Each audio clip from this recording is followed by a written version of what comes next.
आज सिंथेसिस जो हमारी सीरीज चल रही है उस सीरीज को हम फिर कंटिन्यू करते हैं और आज कंप्लीट करेंगे एक टॉपिक और कौन सा, यूज ऑफ नाउन और फ्रेज इन अपोजिशन।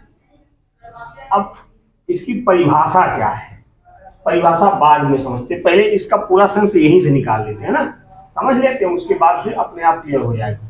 कहता है use of noun, use of noun means noun का प्रयोग अथवा काहे का प्रयोग, फ्रेज इन अपोजिशन। कहता है फ्रेज का प्रयोग, किसी नाउन का हमको प्रयोग करना है या किसी फ्रेज का प्रयोग करना है। अब नाउन क्या है, नाउन तो समझ में आता है कि नाउन क्या है, नाउन समझ में आता है ना कि नाउन कोई एक नेमिंग वर्ड होगा तो हमारा नाउन होता है। लेकिन अगर कहा जाए फ्रेज क्या है, हमारा फ्रेज क्या होता है, फ्रेज भी जैसे is a poet, is a warrior या वाज अ वॉरियर, इस प्रकार का जो अपना पूरा सेंस देता है वो क्या कहलाता है, हमारा फ्रेज कहलाता है। क्या कहलाता है, फ्रेज कहलाता है। अब नाउन संज्ञा हो गई, फ्रेज हमारा एक पूरा अर्थ देने वाला, उसमें भी नाउन इंक्लूड रहता है, उसमें भी क्या संज्ञा शब्द जुड़ी रहती है, तो जहां पर पूरा अर्थ देता है वो हमारा क्या होता है, फ्रेज होता है। तो कहता है नाउन का प्रयोग करना या हमको किसी फ्रेज का प्रयोग करना, कहां पर, कहता अपोजिशन। मेन हमारा शब्द हमको समझना अपोजिशन क्या होता है। अपोजिशन का मतलब होता है हमारा साइड बाई साइड। अपोजिशन का क्या अर्थ होता है, side by side. Side by side का मतलब क्या, साइड बाई साइड का मतलब क्या, साइड बाई साइड का मतलब होता है बिल्कुल बगल। साइड बाई साइड का मतलब क्या, बिल्कुल बगल। अब ये हमारा अपोजिशन आ गया, साइड बाई साइड। अपोजिशन का मतलब होता है हमारा साइड बाई साइड, या इसको हिंदी में हम कहते हैं बिल्कुल बगल में। अब बिल्कुल बगल में हम लिखेंगे क्या, ये भी क्वेश्चन आ गया ना, वक्त नहीं, बिल्कुल बगल में हम क्या लिखेंगे और किसके बगल में लिखेंगे, क्या लिखेंगे बगल में और किसके बगल में लिखेंगे। इन दो क्वेश्चनों का जवाब मिल जाए तो ये एकदम पूरा कंफर्म हो जाएगा। बगल में लिखा क्या जाएगा, तो बगल में ये दिया हुआ क्या लिखा जाएगा, कोई नाउन लिखा जाएगा या कोई फ्रेज लिखा जाएगा। नहीं, मतलब बिल्कुल बगल में हम लिखेंगे या तो नाउन लिखेंगे या तो फ्रेज लिखेंगे, एक चीज का जवाब मिल गया। अब किसके बगल में लिखेंगे, दूसरा क्वेश्चन, किसके बगल में लिखेंगे। कहता इस नाउन या इस फ्रेज को हम बगल में लिखेंगे तो किसके, बताओगे किसके बगल में लिखेंगे। कहता किसी नाउन, कोई नाउन होगा, क्या होगा, कोई नाउन होगा, नाउन के बिल्कुल बगल में, नाउन के बिल्कुल बगल में हम क्या लिखेंगे, किसी नाउन या किसी फ्रेज को लिखेंगे। तो इसकी परिभाषा क्या बन गई, समझ लो यहीं पर, कि कोई एक संज्ञा शब्द होगा, उस संज्ञा शब्द को परिभाषित करने के लिए कोई दूसरा संज्ञा शब्द होगा या फ्रेज होगा जो उसके हमारे कहां पर लिखा जाएगा, बिल्कुल बगल में लिखा जाएगा। वही हमारा क्या होता है, नाउन और फ्रेज इन अपोजिशन। नहीं समझ में आया, एक एग्जांपल समझो। हमने लिखा कि मिल्टन वाज, क्या लिखा हमने, Milton was a famous poet, Milton was a famous poet. फिर हमने लिखा he became blind, he became blind. अब पहला वाक्य, पहले वाक्य मुख्य संज्ञा शब्द क्या है, देखो कहता साइड बाई साइड, बिल्कुल बगल में लिखेंगे संज्ञा शब्द को, और किस संज्ञा शब्द को, वह संज्ञा शब्द जो मुख्य संज्ञा शब्द का विस्तार करती होगी या मुख्य संज्ञा शब्द के बारे में कुछ बताती होगी। तो ये दोनों वाक्य हैं। पहले वाक्य में बताओ मेन संज्ञा शब्द क्या है, हमने क्या बताया, नाउन क्या होता है, संज्ञा शब्द मीन्स नाउन। नाउन क्या होता है, noun is the naming word, नाम बताने वाला क्या होता है हमारा, नाउन होता है, संज्ञा होता है। तो अब इस नाउन, इस मिल्टन के बारे में, मुख्य संज्ञा शब्द है, कहता मुख्य संज्ञा शब्द के बारे में अगर कोई दूसरा नाउन होगा या कोई दूसरा फ्रेज होगा, उस नाउन या उस फ्रेज को ही मुख्य संज्ञा शब्द के बिल्कुल बगल में लिख देंगे। अब देखिए Milton was a famous poet, Milton कौन थे, एक प्रसिद्ध कवि थे। फिर कहता ही बिकम ब्लाइंड, वह क्या हो गए, अंधे हो गए। तो मिल्टन के बारे में क्या बता, मिल्टन कौन थे? Famous poet. तो ये हमारा बन गया क्या, फ्रेज बन गया। क्या बन गया? फ्रेज बन गया। क्या बन गया? फ्रेज। तो अभी इस नाउन का विस्तार करने के लिए इस फ्रेज को कहां पर लिख देंगे? इस नाउन के बिल्कुल बगल में। क्लियर हो रहा? तो हमने कर दिया, इसको जब सेंटेंस बनाएंगे तो हो जाएगा मिल्टन कामा, और जो अपोजिशन में लिखा जाता है, जो नाउन लिखा जाएगा या फ्रेज लिखा जाएगा, उसको तो अल्प विराम के बीच में लिखते हैं। ये आगे हम अभी लिखवा देंगे, जब डिफिनेशन लिखवाएंगे तो लिखवा देंगे, ठीक है ना, ध्यान रखना। तो मिल्टन हमने कर दिया a famous poet. Milton a famous poet क्या थे? Became blind. बिकेम ब्लाइंड, ये अर्थ आ गया कि मिल्टन जो एक प्रसिद्ध कवि थे वो क्या हो गए? अंधे हो गए। क्लियर हुआ? कम आया है। एक और देख लो, हमने लिखा तुलसीदास।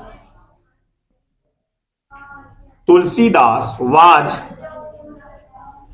अ great poet. Tulsidas was a great poet. फिर हमने लिखा ही रोट रामचरित मानस। वाक्य है Tulsidas was a great poet, कि तुलसीदास एक महान कवि थे। ही रोट रामचरित मानस, उन्होंने क्या लिखा? रामचरित मानस लिखा। तो मेन नाउन क्या है? तुलसीदास। अब तुलसीदास को विस्तार करने के लिए कोई नाउन होगा या कोई फ्रेज होगा, तुलसीदास के बारे में बताने के लिए कोई इन्हीं वाक्यों में, इस या इस लाइन में कोई दूसरा नाउन लगा होगा या कोई दूसरा एक फ्रेज लिखा होगा। तो उस नाउन को या उस फ्रेज को जो तुलसीदास के बारे में बताता है, उसको हम क्या करेंगे? तुलसीदास के बिल्कुल बगल में लिख देंगे। तो हम सबसे पहले लिख देते हैं तुलसीदास, लिख दिया, फिर कामा लगा दिया। अब तुलसीदास के बारे में बताया क्या जा रहा है? क्या बताया? बोलो बोलो। अ great poet, very good. Tulsidas अ ग्रेट पोएट, फिर क्या लगा देंगे? कामा लगा देंगे। तुलसीदास अ ग्रेट पोएट, फिर क्या लिख देंगे? रोट रामचरित मानस। अब बताओ समझ में आया कि नहीं आया? रोट रामचरित मानस। रोट रामचरित मानस, ये भी जो है हमारा सिंथेसिस का, जैसे हमने आपको नाउन और फ्रेज सारी नॉमिनेटिव एब्सोल्यूट बताया था ना, कि अगर सिंथेसिस का सिंपल सेंटेंस में जो 3-4 टॉपिक ज्यादा पूछे जाते हैं, एक हमारा है तो पार्टिसिपल पूछा, ध्यान रखना कौन कौन पूछा पार्टिसिपल, उसको बढ़िया विधिवत पढ़ लेगा। दूसरा हमारा नॉमिनेटिव एब्सोल्यूट दूसरा टॉपिक है, और तीसरा टॉपिक हमारा ये भी है नाउन और फ्रेज इन अपोजिशन। 3 टॉपिक हैं। सिंपल सेंटेंस में अगर सिंथेसिस पूछता तो इन 3 टॉपिकों से ज्यादा पूछता है। क्वेश्चन आपके एग्जाम में इन 3 टॉपिक से ज्यादा आते हैं। फिर उसके बाद तो इंपॉर्टेंट तो सभी पूछ तो कहीं से भी सकता है, चाहे आपका यूज आप प्रीपोजिशन पूछ ले, बिफोर नाउन के बाहर भी पूछ सकता है, लेकिन ये 3-4 टॉपिक जो है मोस्ट इंपॉर्टेंट है, इनको विधिवत समझ लीजिएगा। ये समझ में आया कि नहीं आया? अभी कोई परिभाषा लिखाई गई? कोई परिभाषा लिखाई गई? नहीं लिखाई गई, लेकिन क्लियर हो गया कि नहीं? तो इसको जल्दी से नोट करना चाहो नोट कर लो, या तो फिर इसके बाद हम चलते हैं क्या, इसकी डिफिनेशन लिखवाते हैं। अब वो जो एग्जाम्पल हुए थे कम समझ में आया था, कम समझ में आया था ना। अब उसकी एक बार फिर परिभाषा सहित हम समझते हैं, है ना। ये आपकी डिफिनेशन इग्नोर करता ही नहीं करना है। अगर डिफिनेशन समझ में आ गई, परिभाषा समझ में आ गई, तो अपने आप आधा तो ऐसे समझ में आया। फिलहाल हमने बिना परिभाषा लिखे समझाया है। अब परिभाषा लिख करके देखिए। कहता है जब किसी संज्ञा शब्द की विशेषता या विस्तार को बताने के लिए, जैसे हमारा ये वाक्य है, समझिएगा, वाक्य से समझा रहे हैं। कहता है जब किसी संज्ञा शब्द, अब इस वाक्य में पहले वो संज्ञा शब्द देखो, मेन संज्ञा शब्द कौन सा है? कौन शब्द है? राणा प्रताप। अब कहता है कि जब किसी मुख्य संज्ञा शब्द की विशेषता या विस्तार को बताने के लिए, अब राणा प्रताप के बारे में बताने के लिए, विशेषता या विस्तार मतलब क्या है? राणा प्रताप या तो विशेषता को बताया गया, राणा प्रताप के बारे में जो शब्द बताता है, एक से अधिक संज्ञा शब्दों का प्रयोग किया जाता है, तब ये शब्द हमारे क्या कहलाते हैं? फ्रेज इन अपोजिशन कहलाते हैं। जब किसी नाउन के बारे में या उसकी विशेषता को बताने के लिए एक से अधिक संज्ञा शब्दों का प्रयोग किया जाएगा तो शब्द क्या कहलाएंगे? फ्रेज इन अपोजिशन कहलाते हैं। फिर कहता कि नाउन या फ्रेज इन अपोजिशन को हमने भी बताया था कहां पर लिखते हैं, उस संज्ञा शब्द के बिल्कुल बगल में लिखते हैं जिसकी वह क्या करता है, व्याख्या। मतलब जैसे हमारा ये मुख्य नाउन है, तो जब सेंटेंसेस बनाएंगे तो हमने लिख दिया राणा प्रताप, क्या लिख दिया, राणा प्रताप, ये तो हमारा लिखा ही जाएगा, लिख दिया ना। अब इस राणा प्रताप के बारे में जो विशेषता बताएगा या राणा प्रताप के बारे में जो नाउन, दूसरा नाउन इस राणा प्रताप के बारे में बताएगा, उसको कहां पर लिखेंगे, उसको साइड बाई साइड बिल्कुल बगल में लिख देते हैं। कहता अपोजिशन का हमारे क्या होता है, साइड बाई साइड होता, बिल्कुल बगल में लिखा जाएगा। क्या बिल्कुल बगल में लिखा जाएगा, मुख्य नाउन के बारे में दूसरा नाउन जो बताएगा उसको मुख्य नाउन के बिल्कुल क्लियर हो ना। फिर कहता है वह संज्ञा शब्द जो मुख्य संज्ञा शब्द के बारे में कुछ बताता है या बताती है। अब नाउन मैस्कुलिन है या फेमिनिन है, नाउन क्या है, बताता है, बताती, जो भी समझो, बताता है, उसे दो अल्प विराम के बीच में लिखते हैं। और एक सबसे बढ़िया शब्द देखिएगा, हिंदी में अर्थ निकालने पर क्या आता है, जो कि या जिसने की आता है, जो कि या जिसने की आता है। तो अब ये हमारा वाक्य है कि Rana Pratap was a great warrior. फिर हमने लिखा he was the king of Mewar, he was the king of Mewar. तो हमको समझना कि राणा प्रताप एक महान योद्धा थे। He was the king of Mewar, वह मेवाड़ के राजा थे। तो राणा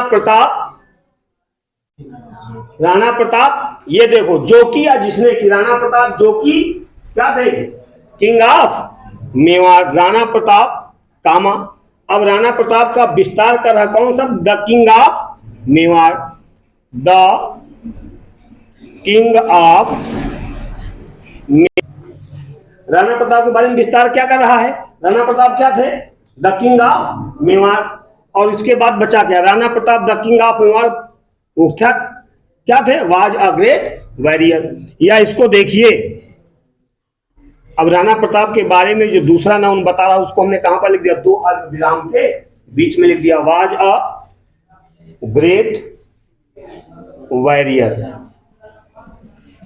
या तो इसको हम एक ऐसे भी कर सकते हैं, दूसरा तरीका देख लीजिए कि राणा प्रताप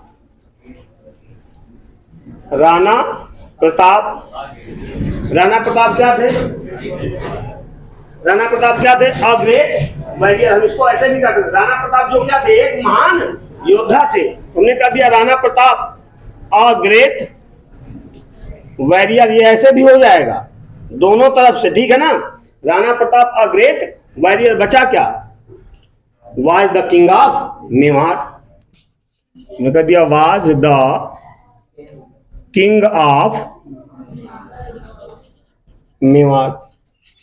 एक ये भी हमारा हो गया, क्लियर हुआ कि नहीं हुआ, इसको नोट कीजिए, ना समझ में आ भी और एग्जांपल देते हैं,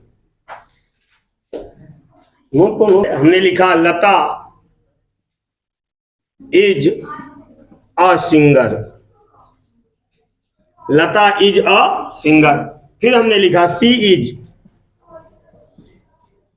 माई friend, she is my friend. अब यहां पे देखना कि मेन नाउन क्या है। कहता पहले तो एक मेन नाउन अपने आप लिख लिया करो। मेन नाउन क्या है इस वाक्य में, क्या है, लता, हमने लिख लिया लता। अब परिभाषा के हिसाब से इस नाउन का विशेषता या विस्तार के लिए कोई दूसरा शब्द इस वाक्य में पूरे प्रयोग हुआ होगा, तो जो मुख्य नाउन की विशेषता विस्तार बताने के लिए जो शब्द लगा होता है उसको हम कहां पर लिख देते हैं, साइड बाई साइड, अल्प विराम में, दोनों तरफ अल्प विराम लगा देते हैं। अब लता क्या है, अ सिंगर, लता अ सिंगर कर दिया। उसके बाद फिर हमने क्या लगा दिया, अल्प विराम लगा दिया। फिर बचा क्या, इज माई फ्रेंड। अब यहां पर देखिए मुख्य नाउन लता है, इस लता को क्वालिफाई कर रहा है, लता के बारे में बता रहा है, लता क्या है, एक गायिका है और जो क्या है मेरी, क्लियर हुआ, कम हुआ। एक वाक्य और देखो, जब तक ना आए भैया तब तक समझते रहिए, हाँ ना करो। ये ऐसा प्लेटफॉर्म है आपका, क्या है कि हेलो मेरी पसंद, फरमाइश चलती रहे, तो हम बात कर रहे थे कि ये प्लेटफार्म हमारा उसी प्रकार का है ना, कैसा वाला, फरमाइश वाला, कि फरमाइश करते रहो, बाजार गाना बजता रहेगा। तो जब तक ना समझ में आए बताते रहिए। और हाँ, एक चीज और, जो लोग कहते हैं कि ब्लर दिखता है, अस्पष्ट, ब्लर अस्पष्ट दिखता है, तो अपने मोबाइल की क्वालिटी को 144 से बढ़ा लिया है ना, तो बढ़िया एकदम से जूम करके आप देखिए, एक एक शब्द स्पष्ट दिखाई देगा। तो आइए दूसरा एक वाक्य देखते हैं। दूसरा वाक्य है हमारा, हमने लिखा Kalidas wrote Shakuntalam. Kalidas wrote Shakuntalam, full stop. उसके आगे ही वाज अ ग्रेट पोएट। ये वाक्य, Kalidas wrote Shakuntalam, he was a great poet. तो अब पहले समझ लो यार, हाँ अब आ रहा तो एकदम गर काटे हुए, ले नानी काटो घर, है ना, पूरे परे, और नहीं आओ तो चुचाने वाले में बैठे रहते।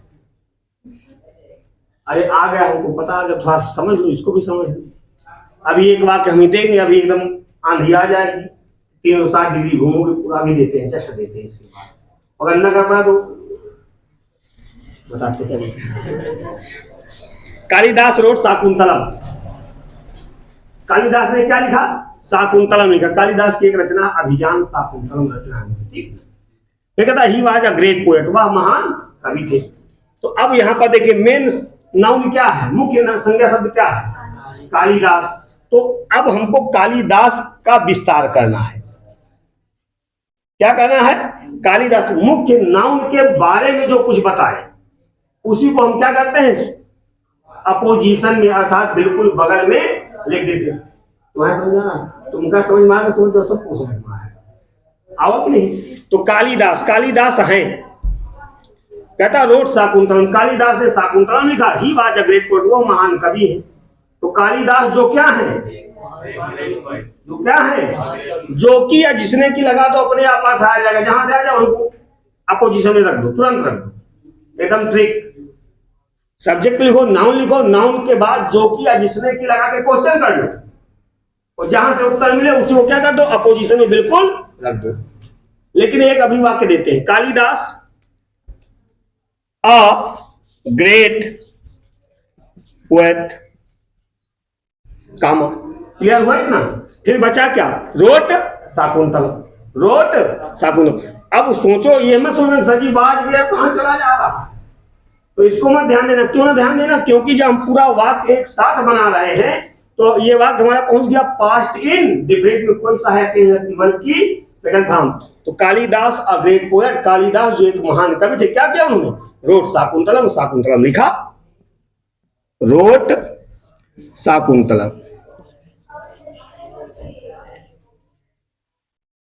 अब बताओ समझ में आया कि नहीं आया, आ गया है। इसको लिखिए, एक वाक्य देते हैं आप लोगों के लिए भी, और जो रिकॉर्डेड वीडियो देख रहे हैं उनके लिए भी, लोग करके दिखा पाते हो नहीं दिखा पाते, नोट करो इसको जल्दी।